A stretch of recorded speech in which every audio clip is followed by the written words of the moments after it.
ಉದ್ದೇಶ ಏನಪ್ಪಾ ಅಂತಂದ್ರೆ ಇಳಕಲ್ ನಗರಸಭೆಯ ಮಾಜಿ ಅಧ್ಯಕ್ಷರಾದಂತಹ ಮುರಂ ಲಕ್ಷ್ಮಣ ಸರ್ ಅವರು ಡಿ.ಸಿ ಮೇಡಮ್ ಅವ್ರ ಮೇಲೆ ಒಂದು ಆರೋಪವನ್ನು ಮಾಡ್ತಾರೆ.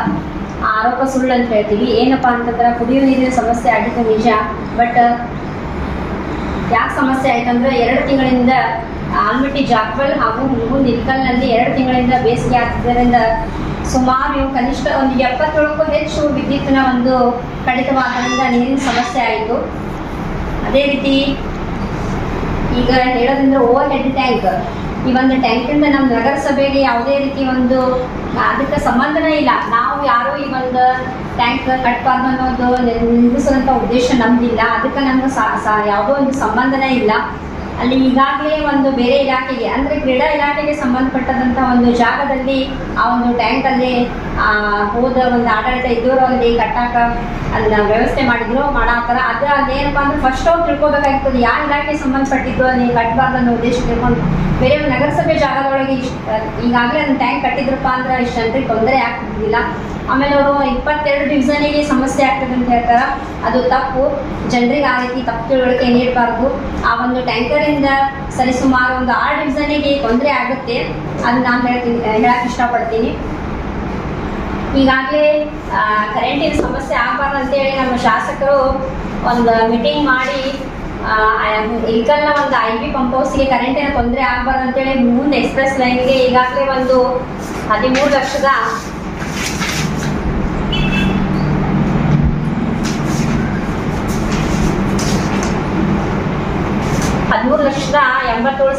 ಟೆಂಡರ್ ಕರೆದು ಇವತ್ತನೇ ಒಂದು ಕೊನೆಯ ದಿನ ಆಗೈತಿ. ಶಾಸಕರು ಯಾವುದೇ ಒಂದು ಜನರಿಗೆ ತೊಂದರೆ ಆಗಬಾರ್ದು ಅಂತೇಳಿ ಒಂದು ಎಕ್ಸ್ಪ್ರೆಸ್ ಲೈನ್ ಒಂದು ಕರೆಂಟಿನ ಲೋಡ್ ಶೆಡ್ಡಿಂಗ್ ಆಗಬಾರ್ದು, ನೀರಿನ ತೊಂದರೆ ಆಗಬಾರ್ದು ಅಂತೇಳಿ ಅದನ್ನು ಕ್ರಮ ಜರುಗಿಸಿದ್ದಾರೆ. ಇದೇ ರೀತಿ ಯಾವುದೇ ಒಂದು ಜನರಿಗೆ ತಪ್ಪು ತಿಳುವಳಿಕೆ ನೀಡಬಾರ್ದಂತ ಇವತ್ತೊಂದು ಎಲ್ರಿಗೂ ಜನರಿಗೆ ಈ ತಿಳುವಳಿಕೆ ಮೂಡಿಸ್ಬೇಕು ಅನ್ನೋ ಉದ್ದೇಶದಿಂದ ನಾವು ಕರೆದೀವಿ. ಆಮೇಲೆ ಜಿಲ್ಲಾಧಿಕಾರಿಗಳಂದ್ರೆ ಅವರು ಯಾವಾಗಲೂ ನಮ್ಗೆ ಸ್ಪಂದನೆ ನೀಡ್ತಾನೆ ಬಂದಿದ್ದಾರೆ. ನಾವು ನಮ್ಮ ಅಧಿಕಾರದಲ್ಲಿ ಆವಾಗಿದ್ದಾಗ ಏನಪ್ಪಾ ಅಂತಂದ್ರೆ ಒಂದು 7 ರಿಂದ 8 ದಿನ ನಾವು 8 ಜನ ನಗರಸಭೆ ಸದಸ್ಯರು ಹಗಲು ರಾತ್ರಿ ಏನಂದ್ರೆ ಇಲ್ಲೇ ಸ್ಟೇ ಕುಂತ್ವಿ. ಯಾಕಪ್ಪ ಅಂತಂದ್ರೆ ಎಲ್ಲ ಜನರಿಗೆ ಅವಾಗಲೂ ಕೂಡ ನೀರಿನ ಸಮಸ್ಯೆ ಇತ್ತು. ಆಮೇಲೆ ಮೂಲಭೂತ ಸೌಕರ್ಯಗಳು ನಮ್ಮ ಜನರಿಗೆ ನಮ್ಮ ವಾರ್ಡಿನ ಎಲ್ಲ ಮೆಂಬರ್ ಪ್ರಜೆಗಳಿಗೆ ಸಿಗಲಿ ಅಂತೇಳಿ ನಾವು 8 ಜನ ಮೆಂಬರು 8 ದಿನ ಕುಂತ್ವಿ. ಯಾರು DC ಮೇಡಮ್ ಅವರು ಯಾರೂ ಬರಲಿಲ್ಲ. ಅವ್ರು ಬರ್ತೀನಂದ್ರು ಇವ್ರು ಬಿಡ್ಲಿಲ್ಲ ಏನೋ ಗೊತ್ತಿಲ್ಲ. ಬಟ್ 8 ದಿನ ಸಣ್ಣ ಮಕ್ಕಳನ್ನ ಕರ್ಕೊಂಡು ಕುಂತ್ವಿ. ನಾವು ಯಾವುದೇ ರೀತಿ ಸ್ಪಂದನೆ ಸಿಗಲಿಲ್ಲ. ಬಟ್ ಈಗಿದ್ದಂತಹ DC ಮೇಡಮ್ ಅವರು ಯಾವುದೇ ಒಂದು ಪಕ್ಷಪಾತ ಮಾಡ್ದೇನೆ ನಾವು ಯಾರೋ ಒಂದು ಒಬ್ರು ಪ್ರಜೆ ಯಾವುದೇ ಒಬ್ರು ಪರ್ಸನಲ್ ಫೋನ್ ಮಾಡಿದ್ರು ಕೂಡ ಇಮಿಡಿಯೇಟ್ ಸ್ಪಂದಿಸ್ತಾರ. ಈ ಒಂದು DC ಮೇಡಮ್ ಅವ್ರಿಗೆ ಮಾಡುವಂತಹ ಆರೋಪ ಸುಳ್ಳು. ಆ ರೀತಿ ಮಾಡಬಾರ್ದು ಅಂತ ಹೇಳ್ತೀನಿ. ಬಟ್ DC ಮೇಡಮ್ ಅವರು ಎಲ್ಲರ ಜೊತೆ ಸ್ಪಂದನೆ ಮಾಡಿದಾರ. ಯಾವುದೇ ಒಂದು ಕೆಲಸ ನಮ್ದು ನಗರಸಭೆಯಿಂದ ಯಾವುದೇ ಒಂದು ಕೆಲಸಗಳನ್ನು ತೊಗೊಂಡು ಹೋದ್ರು ಕೂಡ ಇಮಿಡಿಯೇಟ್ ಒಂದು ಒಳ್ಳೆ ರೆಸ್ಪಾನ್ಸಿಬಲ್ ಪರ್ಸನ್ ಅದಾರ. ಆ ರೀತಿ ಮಾಡೋದು ತಪ್ಪು ಅಂತ ಹೇಳ್ತೀನಿ. ಆದಷ್ಟು ಬೇಗ ಈ ಒಂದು ಅವರು ಒಂದು ಅಧಿಕಾರದಲ್ಲಿ ಇದ್ದಾಗನೇ ಆ ಒಂದು 2027 ಎಸ್ಟಿಮೇಷನ್ ಮಾಡಬೇಕಾಗಿತ್ತು. ಬಟ್ ಅವ್ರು ಯಾಕೆ ಮಾಡಲಿಲ್ಲ ಗೊತ್ತಿಲ್ಲ. ಬಟ್ ಈಗ ನಮ್ಮ ಶಾಸಕರಾದ ಡಾಕ್ಟರ್ ವಿಜಯನಗರ ಕಾಶಪ್ಪನವ್ರ ಸರ್ ಬಂದಾಗಿಂದ ಇದು ಒಂದು ಅಪ್ಲಿಕೇಶನ್ ಕಳಿಸಿದ್ದಾರೆ. ಈಗಾಗಲೇ ಇನ್ನೊಂದು ಸ್ವಲ್ಪ ದಿನದಾಗ ಅದನ್ನ ರೆಡಿ ಆಗಿ ಕೆಲಸ ಸ್ಟಾರ್ಟ್ ಆಗುತ್ತೆ ಅಂತ ಹೇಳಕ್ಕೆ ಇಷ್ಟಪಡ್ತೀನಿ. ನಾವು ನಗರಸಭೆಯಿಂದಾಗಲಿ ಅಥವಾ ಜಿಲ್ಲಾಡಳಿತದಿಂದಾಗಲಿ ಆ ಟ್ಯಾಂಕನ್ನು ಕಟ್ಟಬಾರ್ದು ಅಂತೇಳಿ ಯಾವುದೇ ರೀತಿ ಡೈರೆಕ್ಷನ್ಸ್ ಆಗಲಿ ಲಿಖಿತ ಪತ್ರವನ್ನಾಗಲಿ ನಾವು ಕೊಟ್ಟಿಲ್ಲ. ಅದು ಯುವಜನ ಕ್ರೀಡಾ ಇಲಾಖೆ ಜಾಗದಲ್ಲಿ ಬರ್ತೈತಿ. ಅದಕ್ಕೆ ನೀವು ವಾಟರ್ ಬೋರ್ಡ್ದವರು ನೀವು ಅಲ್ಲಿ ಟ್ಯಾಂಕ್ ಹಾಕ್ತೀರಿ, ಅದನ್ನು ಬಂದ್ ಮಾಡಿರಿ ಅಂತೇಳಿ ನೇರವಾಗಿ ಯುವಜನ ಕ್ರೀಡಾ ಇಲಾಖೆಯವರು ವಾಟರ್ ಬೋರ್ಡ್ದವರಿಗೆ ಪತ್ರ ಬರೆದು ಆ ಟ್ಯಾಂಕನ್ನು ಕಟ್ಟೋದಕ್ಕೆ ತಿಳಿಸಿದ್ರು. ಈ ಕುರಿತು ನಮ್ಮ ನಗರದಲ್ಲಿ ನೀರಿನ ವ್ಯತ್ಯಯ ಉಂಟಾಗಿರುವುದರಿಂದ ನಾವು ಸಂಬಂಧಿತ ಶಾಸಕರ ಗಮನಕ್ಕೆ ನಾವು ಸದಸ್ಯರೆಲ್ಲರೂ ಬಂದಾಗ ಶಾಸಕರು ಸಂಬಂಧಪಟ್ಟ ಇಲಾಖೆಯವರು ಅಂದರೆ ಯುವಜನ ಮತ್ತು ಕ್ರೀಡಾ ಇಲಾಖೆಯವರಿಗೆ ಮತ್ತು ವಾಟರ್ ಬೋರ್ಡ್ ಇಲಾಖೆಯವರಿಗೆ ಕರೆದು ಅದ್ರ ಬಗ್ಗೆ ಸಮಾಲೋಚನೆ ಮಾಡಿ ಅದು ಯಾಕೆ ಅಲ್ಲಿ ಕಟ್ಟಿದ್ರು ಅನ್ನೋದ್ರ ಬಗ್ಗೆ ಕೂಲಂಕುಷವಾಗಿ ಚರ್ಚೆ ಮಾಡಿದ ಮೇಲೆ ಈ ಹಿಂದೆ ಎಲ್ಲಿ ಟೆಂಡರ್ ಕರೆದಿತ್ತು ಅದೇ ಜಾಗದಲ್ಲಿ ನೀವು ಟ್ಯಾಂಕ್ ಕಟ್ಟಬೇಕಾಗಿತ್ತು, ನೀವು ಕಟ್ಟಿದ್ದು ತಪ್ಪು ಅಂತೇಳಿ ಅವ್ರಿಗೆ ಮನವರಿಕೆ ಮಾಡಿಕೊಟ್ಟು ನಂತರ ಈಗಾಗಲೇ ಅದಕ್ಕೆ ಹಣ ಎಕ್ಸ್ಪೆಂಡಿಚರ್ ಬುಕ್ ಆಗಿರೋದ್ರಿಂದ ಅದೇ ಜಾಗದಲ್ಲೇ ಕಟ್ಟುವುದು ಮತ್ತು ಕ್ರೀಡಾ ನಮ್ದೇನು ಯುವಜನ ಕ್ರೀಡಾ ಇಲಾಖೆಗೆ ಏನು ಸ್ಟೇಡಿಯಂ ಮಾಡಾಕ್ತಿದ್ರು ಆ ಸ್ಟೇಡಿಯಂಗೂ ತೊಂದರೆ ಆಗ್ಲಾರ್ದಂಗೆ ಮತ್ತು ಆ ಟ್ಯಾಂಕಿಗೆ ಏನು ಕಟ್ಟ್ಯಾರ ಅದನ್ನು ಮುಂದುವರ್ಸಾಕ ಮಾನ್ಯ ಶಾಸಕರು ಈಗಾಗಲೇ ವಾಟರ್ ಬೋರ್ಡ್ನವರಿಗೆ ನಿರ್ದೇಶನ ಕೊಟ್ಟಾರ. ಅಲ್ಲಿ ಏನು ತಾಂತ್ರಿಕ ದೋಷಗಳಿದ್ದು ಅದನ್ನೆಲ್ಲರೂ ನಾವು ಅಧಿಕಾರಿಗಳು ಎಲ್ಲರೂ ಸೇರಿ ಅದನ್ನು ಸರಿಪಡಿಸಿಕೊಂಡು ಈ ಕಟ್ಟಲಿಕ್ಕೆ ಬರುವಂಗೆ ಮಾಡಿದ್ದೀವಿ. ಹೀಗಾಗಿ ಅದಲ್ಲದೆ ಮತ್ತು ಶಾಸಕರು ಮತ್ತು ನಮ್ಮ ಜಿಲ್ಲಾಧಿಕಾರಿಗಳು ಅವರೂ ಸಹ ಒಂದು ತಂಡವನ್ನು ಜಿಲ್ಲಾಧಿಕಾರಿಗಳು ಒಂದು ತಂಡವನ್ನು ರಚನೆ ಮಾಡಿ ಅದನ್ನು ಇನ್ಸ್ಪೆಕ್ಷನ್ ಮಾಡಿಸಿ ಅದರಿಂದ ರಿಪೋರ್ಟ್ ಪಡೆದುಕೊಂಡು ಅವರೂ ಸಹ ನಮ್ಮ ನಗರಸಭೆಗೆ ಆ ಟ್ಯಾಂಕಿನ ಅವಶ್ಯಕತೆ ಭಾಳ ಐತಿ ಅಂತೇಳಿ ಅಂದ್ಕೊಂಡು ಅವರು ಸಹ ವಾಟರ್ ಬೋರ್ಡ್ದವರಿಗೆ ಈ ಇದ್ದ ಸ್ಥಳದಲ್ಲಿ ಟ್ಯಾಂಕ್ ಕಟ್ಟಲಿಕ್ಕೆ ಒಪ್ಪಿಗೆಯನ್ನು ಸೂಚನೆಯನ್ನು ಕೊಟ್ಟಿದ್ದಾರೆ. ಈಗ ಆ ಕಾಮಗಾರಿಯನ್ನು ವಾಟರ್ ಬೋರ್ಡ್ದವರು ಪ್ರಾರಂಭಿಸಬೇಕಾಗಿತ್ತು. ಕಾರಣಾಂತರಗಳಿಂದ ಅವ್ರಿಗೇನು ತಾಂತ್ರಿಕ ದೋಷಗಳದಾವ ಗೊತ್ತಿಲ್ಲ. ನಾವು ಪದೇ ಪದೇ ನಾವಾಗಲಿ ನಮ್ಮ ನಗರಸಭೆ ಸರ್ವ ಸದಸ್ಯರು ಅಧ್ಯಕ್ಷರಾಗಲಿ ನಮ್ಮ ಶಾಸಕರಾಗಲಿ ಮತ್ತು ಜಿಲ್ಲಾಧಿಕಾರಿಗಳಾಗಲಿ ಈಗಾಗಲೇ ಅವ್ರಿಗೆ ಪದೇ ಪದೇ ಅವ್ರಿಗೆ ಹೇಳಿದ್ದೀವಿ, ಸೂಚನೆಯನ್ನು ಸಹ ಕೊಟ್ಟಾರ. ಅವರು ಶೀಘ್ರದಲ್ಲಿ ಟ್ಯಾಂಕನ್ನು ಕಟ್ಟಲಿಕ್ಕೆ ಪ್ರಾರಂಭ ಮಾಡಿಸ್ತೀವಿ ಅಂತೇಳಿ ಲಿಖಿತ ರೂಪದಲ್ಲಿ ಸಹ ವರದಿಯನ್ನು ಅವರು ಕೊಟ್ಟಾರ. ಈಗ ಇದು ಯಾವ ಜಾಗದಲ್ಲಿ ಟ್ಯಾಂಕ್ ಇತ್ತು ಅದೇ ಜಾಗದಲ್ಲಿ ಟ್ಯಾಂಕನ್ನು ಮುಂದುವರಿಸಲಿಕ್ಕೆ ನಮ್ದು ಇನ್ನೂ ಕುದುರೆ ಇಲ್ಲ. ಅದಾಗಿ ಕೂಡ ವಾಟರ್ ಸಪ್ಲೈದವ್ರು ಅಲ್ಲಿ ನಮ್ಮ ಟ್ಯಾಂಕ್ ಕಟ್ಟಕ್ಕೆ ಆಗಂಗಿಲ್ಲ, ನಾವು ಬೇರೆ ಜಾಗ ತೋರಿಸ್ರಿ ಅಂತಂದ್ರೆ ನಾವು ನಗರಸಭೆಯವರು ಬೇರೆ ಜಾಗನ ತೋರಿಸ್ಲಿಕ್ಕೆ ಸಿದ್ಧರಿದ್ದೀವಿ. ಆದರೆ ಅವರು ನಾವು ಅಲ್ಲೇ ಅದನ್ನೇ ಮುಂದುವರಿಸ್ತೀನಿ ಅಂತೇಳಿ ಹೇಳಿದ್ದಕ್ಕೆ ನಾವು ಅದನ್ನೇ ಕಂಟಿನ್ಯೂ ಮಾಡಲಿಕ್ಕೆ ಹೇಳಿದ್ವಿ. ಅಲ್ಲದೆ ಈಗಾಗಲೇ ನಮ್ಮ ಸದಸ್ಯರು ಹೇಳಿದರು, ಯುಗಾದಿ ಮೊಹರಂ ಹಬ್ಬದೊಳಗೆ ನಮಗೆ ವಿವಿಧ ಸಮಸ್ಯೆ ಆಯಿತು. ಯುಗಾದಿಗಿಂತ ಒಂದು ದಿವಸ ಮುಂಚಿತವಾಗಿ ಆಲ್ಮಟ್ಟಿ ಜಾಕೋಲಿನಲ್ಲಿ ವಿದ್ಯುತ್ ಕೋರಿಕೆಯಲ್ಲಿ ವ್ಯತ್ಯಯ ಉಂಟಾಗಿರೋದ್ರಿಂದ ಹೆವಿ ರೇನ್ಫಾಲ್ ಆಗಿ ಲೈಟ್ ಪಾರ್ಟ್ ಆಗಿರೋದ್ರಿಂದ ಅಲ್ಲಿ ನೀರು ಕರೆಂಟ್ ಇಲ್ಲದೆ ಇರೋದಕ್ಕೆ ಅಲ್ಲಿ ಒಂದು ದಿವಸ ತೊಂದರೆ ಆಯಿತು. ನಂತರ ಅದನ್ನು ಮೋಟರ್ ಸ್ಟಾರ್ಟ್ ಮಾಡಿದ್ವಿ. ಮೋಟರ್ ಸ್ಟಾರ್ಟ್ ಆದಮೇಲೆ ನೀರು ಬರಾಕಿತ್ತು.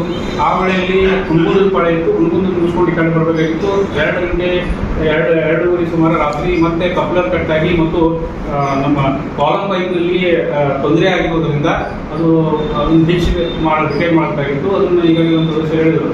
ಒಂದ್ಸಾರಿ ಅದು 580 HP ಕೆಪಾಸಿಟಿ ಇರುವುದು ಮೋಟರ್ ಪಂಪ್ ಇರುವುದರಿಂದ ಒಂದ್ಸಾರಿ ಅದನ್ನು ಬಿಚ್ಚಬೇಕಂತಂದ್ರೆ it will take 20 hours minimum. 20 ತಾಸಂತೂ ಮಿನಿಮಮ್ ಬೇಕೇ ಬೇಕು. ಅದನ್ನು ಚೈನ್ಲಿ ತಕ್ಕೊಂಡು ಮೇಲೆ ಎತ್ತಿ ರಿಪೇರ್ ಮಾಡಿ ಒಳ್ಳೆ ಹಾಕ್ಬೇಕಾಯ್ತಂದ್ರೆ ನಮ್ಗೆ ತೆಗಿಯಾಕೆ ಹಾಕಕ್ಕೆ 20-40 ತಾಸು ಬೇಕಾಗ್ತದೆ. ರಿಪೇರ್ ಮಾಡೋಕೆ ಒಂದು 10ರಿಂದ 12 ತಾಸು ಮಿನಿಮಮ್ ಬೇಕಾಗ್ತದೆ. ಸೊ ಹೀಗಾಗಿ ಅಲ್ಲಿ 3 ದಿವಸ ನಮ್ಗೆ ನೀರಿನ ಸಮಸ್ಯೆ ಆಯಿತು. ನಾನೇ ಖುದ್ದಾಗಿ, ನಾನು ನಮ್ಮ ಅಧ್ಯಕ್ಷರು ನಮ್ಮ ಸದಸ್ಯರು ನಾವೇ ಖುದ್ದಾಗಿ ಜಾಗದಲ್ಲಿ ವಿಸಿಟ್ ಮಾಡಿ ಅಲ್ಲಿ ಏನು ವಾಸ್ತುಸ್ಥಿತಿ ಇದೆ ಅನ್ನೋದ್ರ ಬಗ್ಗೆ ಮನಗಂಡು ಅದನ್ನು ನೋಡಿಕೊಂಡು ನಾವೇ ಮುಂದೆ ನಿಂತು ನಾನು 2ರಿಂದ 3 ದಿವಸ ಅಲ್ಲೇ ನಾನು ನಮ್ಮ AW ಅವರು ಅಲ್ಲೇ ಹೋಗಿ ಇದ್ದು ರಿಪೇರಿ ಮಾಡಿಸಿ ಸ್ಟಾರ್ಟ್ ಮಾಡಿಸಿದ್ದೀವಿ. ಅದು ಅವಾಗ ವಾಟರ್ ಬೋರ್ಡ್ AW ಅವರು ಇದ್ದರು, ವಾಟರ್ ಬೋರ್ಡ್ ಸೆಕ್ಷನ್ ಆಫೀಸರ್ಸ್ ಇದ್ದರು, ಅವರು ಸಹ ನಾವೆಲ್ಲರೂ ಒಟ್ಟಿಗೆ ಕೂಡ ಕೆಲಸ ಮಾಡಿಸಿದ್ವಿ. ಈ 3 ದಿವಸಗಳನ್ನು ಕವರ್ ಮಾಡಬೇಕಂತಂದ್ರೆ ಈಗಾಗಲೇ ನಮ್ಮ ಸದಸ್ಯರು ಹೇಳಿದಾಗ ಇದು ಮಲ್ಟಿ ಟೌನ್ ಸ್ಕೀಮ್ ಇರೋದ್ರಿಂದ ಹುಣಗುಂದು, ಇಲ್ಕಲ್ಲು ಮತ್ತು ಕುಸ್ಬಿಗೆ ನೀರು ಪೂರೈಕೆ ಮಾಡೋದು ಸ್ಕೀಮ್ ಇರೋದ್ರಿಂದ ನೀರು ಪ್ರಾರಂಭ ಆದಮೇಲೆ ಇಮಿಡಿಯೇಟ್ ಆಗಿ ನಮಗೆ ನೀರು ಬಿಡೋಕ್ಕಾಗೋದಿಲ್ಲ. ಯಾಕಂದರೆ ನಾವು ಸಾರ್ವಜನಿಕರಿಗೆ ಶುದ್ಧೀಕರಿಸಿದ ನೀರನ್ನು ಕೊಡಬೇಕು, ಶುದ್ಧ ನೀರನ್ನು ಕೊಡಬೇಕಾಗ್ತದೆ. ನಮ್ಮದು WTP ವಾಟರ್ ಟ್ರೀಟ್ಮೆಂಟ್ ಪ್ಲಾಂಟ್ ಇರೋದು ಹುಣಗುಂದಾಗಿರೋದ್ರಿಂದ ಅಲ್ಲಿಂದ ಜಾಕೋಲಿಂದ ನೀರನ್ನು ಪಂಪ್ ಮಾಡಿಕೊಂಡು ಹುಣಗುಂದಲ್ಲಿ ಟ್ರೀಟ್ಮೆಂಟ್ ಮಾಡಿಕೊಂಡು ಡಿಸ್ಟ್ರಿಬ್ಯೂಷನ್ ಮಾಡಬೇಕು. ನಾವು ಅಲ್ಲಿಂದ ಹುಣಗುಂದಿಂದ ಟ್ರೀಟ್ಮೆಂಟ್ ಆದಮೇಲೆ ನಮಗೆ ಇಂಟರ್ ಪಂಪ್ ಹೌಸಿಗೆ ಕೊಡಬೇಕು, ಹುಣಗುಂದ ಪಂಪ್ ಹೌಸಿಗೆ ಕೊಡಬೇಕು, ಹುಣಗುಂದ ಪಂಪ್ ಹೌಸಿಗೆ ಕೊಡಬೇಕು, ಇಂಟರ್ ಪಂಪ್ ಹೌಸಿಗೆ ಕೊಡಬೇಕು, ಮತ್ತು ಇಲ್ಲಿಂದ ಕುಷ್ಟಿಗೆ ಹೋಗಬೇಕು. ಆ ದಿನಗಳಲ್ಲಿ ಏನು ರಿಪೇರಿ ಇತ್ತು ಆ ದಿನಗಳಲ್ಲಿ ಈ 3 ಊರುಗಳಿಗೂ ಸಹ ನೀರಿನ ಸಮಸ್ಯೆ ಉಂಟಾಗಿತ್ತು. ಸೊ ಹೀಗಾಗಿ ವಾಟರ್ ಬೋರ್ಡ್ದವರು ಈ 3 ಊರುಗಳಿಗೆ ನೀರು ಕೊಡಬೇಕಾಗಿರೋದ್ರಿಂದ ನಮಗೆ ಮತ್ತು ಅವರಿಗೆ ಬ್ಯಾಲೆನ್ಸ್ ಆಗಿ ನೀರು ಕೊಟ್ಕೊಂಡು ಹೋದ್ರು. ಹೀಗಾಗಿ ಆ ಟೈಮ್ನಲ್ಲಿ ನೀರಿನ ಕ್ವಾಂಟಿಟಿ ಕಡಿಮೆ ಆಯಿತು. ಅದಾಗಿ ಕೂಡ ನಾವು ಬಂದಂಥ ನೀರಿನಲ್ಲಿ ಹಂತವಾಗಿ ವಾಲ್ ಆಪ್ರೇಟ್ ಮಾಡಿಕೊಂಡು ಎಲ್ಲರಿಗೂ ಕೊಡುವಂಥ ಪ್ರಯತ್ನ ಮಾಡಿದ್ವಿ. ಹೀಗಾಗಿ ಆ ಟೈಮ್ಗಳಲ್ಲಿ ನೀರು ಸ್ವಲ್ಪ ಕಡಿಮೆ ಬಂದೈತಿ, ಪ್ರೆಷರ್ ಇರೋದಿಲ್ಲ. ಅದಾದಮೇಲೆ ನೆಕ್ಸ್ಟ್ ನಮಗೆ ಯಾವ ರೀತಿ ತೊಂದರೆ ಆಗಿತ್ತು ಅದೇ ರೀತಿ ಒಂದು ಕುಷ್ಟಿಗೆ ಆಗಿರೋದ್ರಿಂದ ಅವ್ರಿಗೂ ನೀರು ಕೊಟ್ಟರು, ನಮಗೂ ನೀರು ಕೊಟ್ಟರು, ನೆನ್ಸು ಕುಷ್ಟಿಗೆ ಕಳಿಸಿದ್ರು. ನಂತರ ನೀರು ಸ್ಟೇಬಲ್ ಆಗಬೇಕಂತಂದ್ರೆ ಇದು ಒಂದು 4-3ರಿಂದ 4-5 ದಿವಸ ತಗೋಬೇಕಾಯ್ತು. ನೆಕ್ಸ್ಟ್ ಏನಪ್ಪ ಅಂತಂದ್ರೆ ನಮ್ಗೆ ಎಲಿವೇಟೆಡ್ ಪಾಯಿಂಟ್ಸ್ ಅಂದರೆ ಎತ್ತರದ ಪ್ರದೇಶಗಳೆಲ್ಲ ನಮ್ಮಲ್ಲಿ ಇಳಿಜಾರ ಪ್ರದೇಶದಲ್ಲಿ ನೀರು ಇಮಿಡಿಯೇಟ್ ಆಗಿ ಹೋಗ್ತಿರ್ತೀವಿ. ಎತ್ತರ ಪ್ರದೇಶದ ನಮ್ಮ ವಿದ್ಯಾನಗರ ಆಗಿರ್ಬೋದು, ಮತ್ತು ನಮ್ಮ ಅಲಂಪುರ ಪೇಟ್ ಆಗಿರ್ಬೋದು, 5 ಮನಿಗಳಾಗಿರ್ಬೋದು, ಆಮೇಲೆ ಮಾರುತಿ ನಗರ ಆಗಿರ್ಬೋದು, ಶಿಲ್ಪಕಲಾ ನಗರ ಆಗಿರ್ಬೋದು, ಇಂಥಲ್ಲಿ ನೀರಿನ ಸಮಸ್ಯೆ ಅಂತೂ ಯಾಕಾಗೈತಿ ಅಂತಂದ್ರೆ ಮೇಜರ್ ಆಗಿ ಅಲ್ಲಿ ನೀರಿನ ಸಮಸ್ಯೆ ಯಾಕಾಗೈತಪ್ಪ ಅಂತಂದ್ರೆ ಕ್ವಾಂಟಿಟಿ ಆಫ್ ವಾಟರ್ ನಮಗೆ ಕಡಿಮೆ ಬಂದೈತಿ. ಅದು ಇಳಿಜಾರದಲ್ಲಿ ನಾವು ಕೊಟ್ಬಿಟ್ಟಿದ್ವಿ. ಇದು ಎಲಿವೇಟೆಡ್ ಪಾಯಿಂಟಿಗೆ ಹೋಗ್ಬೇಕಾಯ್ತಂದ್ರೆ ನೀರು ನಮ್ಮ ಕ್ವಾಂಟಿಟಿ ಜಾಸ್ತಿ ಬೇಕು. ಅದನ್ನು ನಾವು ಪಂಪ್ ಹೌಸ್ನಲ್ಲಿ ಸಂಪ್ ಡೌನ್ ಆಗಲಾರ್ದೆ ನೋಡ್ಕೋಬೇಕು, ಸಂಪನ್ನ ಮ್ಯಾನೇಜ್ ಮಾಡ್ಕೊಂಡು ಡಿಸ್ಟ್ರಿಬ್ಯೂಟ್ ಮಾಡಬೇಕು. ಹೀಗಾಗಿ ಅಲ್ಲಿ ಸ್ವಲ್ಪ ಒತ್ತಡ ಉಂಟಾಗಿದೆ. ಈ ಒಂದು ಪತ್ರಿಕಾಗೋಷ್ಠಿಯ ಒಂದು ಉದ್ದೇಶ ಏನಪ್ಪ ಅಂದ್ರೆ ಜನರಿಗೆ ಒಂದು ತಿಳುವಳಿಕೆ ಕೊಡೋದು. ಈಗ ಹಿಂದೆ ಪತ್ರಿಕಾಗೋಷ್ಠಿ ಮಾಡಿ ಜನರಿಗೆ ಒಂದು ತಪ್ಪು ದಾರಿ ಎಳೆಯೋಕ್ಕೆ ಒಂದು ಪ್ರಯತ್ನ ಪಡಲಾಯಿತು. ಯಾವ ರೀತಿ ತಪ್ಪು ತಿಳುವಳಿಕೆಯನ್ನು ಹೇಳ್ತಾರಪ್ಪ ಅಂತಂದ್ರೆ, ಆ ಒಂದು ಈಗೇನು ಇಲ್ಕಲ್ಲ ಒಂದು ಟ್ಯಾಂಕ್ ನಿರ್ಮಾಣ ಅಂತದೈತಿ, ಅದನ್ನು ಸ್ವತಃ ನಗರಸಭೆದವರ ನಾವೇ ಸ್ವತಃ ನಿಂದಿರ್ಸಿವೋ ಏನೋ, ಅದರಲ್ಲಿ ಶಾಸಕರದ್ದೇನೋ ಒಂದು ಕೈವಾಡ ಐತೆ ಏನೋ ಅನ್ನೋ ಒಂದು ಭಾವನೆ ಜನರಲ್ಲಿ ಮೂಡಿಸುವಂಥ ಒಂದು ಪ್ರಯತ್ನ ಇದು ಒಂದು ಸತತವಾಗಿ ನಡೆದಿದೆ. ಈಗಾಗಲೇ ಟ್ಯಾಂಕಿನ ವಿಚಾರವಾಗಿ ನಾವು ಹಲವಾರು ಸತಿ ನಿಮ್ಮ ಪತ್ರಿಕಾಗೋಷ್ಠಿ ಮಾಡಿದ್ದೀವಿ, ಹಲವಾರು ಸತಿ ನಾವು ಇದನ್ನು ಜನರ ಮುಂದೆ ಸ್ಪಷ್ಟೀಕರಣ ನೀಡಿದ್ದೀವಿ. ಆದರೂ ಪದೇ ಅದನ್ನೇ ಹೇಳೋದ್ರಿಂದ ನಾವು ಅದನ್ನು ಹೇಳಿ ನಮಗೂ ಸಾಕಾಗಿಬಿಟ್ಟಿದೆ. ಇಲ್ಲಿ ಏನು ಒಂದು ಸಮಸ್ಯೆ ಇದೆ ಟ್ಯಾಂಕಿಂದಪ್ಪ ಅಂದ್ರೆ 2016-17ರಲ್ಲಿ ಈಗೇನಲ್ಲಿ ಟ್ಯಾಂಕ್ ನಿರ್ಮಾಣ ಆಗಿರ್ತೈತಿ. ಆ ಟ್ಯಾಂಕಿನ 6 ಎಕರೆ ಜಮೀನನ್ನು, ಆ ಜಮೀನು ಮತ್ತು PUC ಕಾಲೇಜು, ಗೌರ್ಮೆಂಟ್ ಜೂನಿಯರ್ ಕಾಲೇಜಿನ ಸೇರಿದಂಥ ಒಂದು ಜಮೀನು, 23 ಎಕರೆ ಜಮೀನಲ್ಲಿ ಒಂದು 6 ಎಕರೆ ಜಮೀನನ್ನು ಅವಾಗಿದ್ದಂಥ ಎಲ್ಲ SDM ಸದಸ್ಯರು, ಅಧ್ಯಕ್ಷರು, ಯೋಜನೆ ಮತ್ತು ಕ್ರೀಡಾ ಇಲಾಖೆಗೆ ಅದನ್ನ 6 ಎಕರೆ ಜಮೀನನ್ನು ಬಿಟ್ಕೊಟ್ರು. ಯಾವಾಗ 2017-18ರಲ್ಲಿ. ಇವರು ತದನಂತರ ನಮ್ಮ ಅವಧಿ ಮುಕ್ತಾಯ ಆದ ನಂತರ BJP ಗೌರ್ಮೆಂಟ್ ಬಂತು. BJP ಒಂದು ಆಡಳಿತ ಅವಧಿಯಲ್ಲಿ ಇದ್ದಂಥ ಒಂದು ಗಾರ್ಡನ್ ಜಾಗದಲ್ಲಿ ಇದ್ದಂಥ ಒಂದು ಟ್ಯಾಂಕನ್ನು ಕೆಡವಿ ಅಲ್ಲೇ ಇನ್ನೊಂದು ಟ್ಯಾಂಕ್ ನಿರ್ಮಾಣ ಮಾಡ್ಬೇಕಂತೇಳಿ ಒಂದು ಟೆಂಡರ್ ಕರೆದ್ರು. ಆ ಟೆಂಡರ್ ಕರೆದ ನಂತರ ಅದನ್ನು ಟೆಂಡರ್ ಪ್ರಕ್ರಿಯೆ ಮೂಲಕ ಅದನ್ನು ಟ್ಯಾಂಕನ್ನು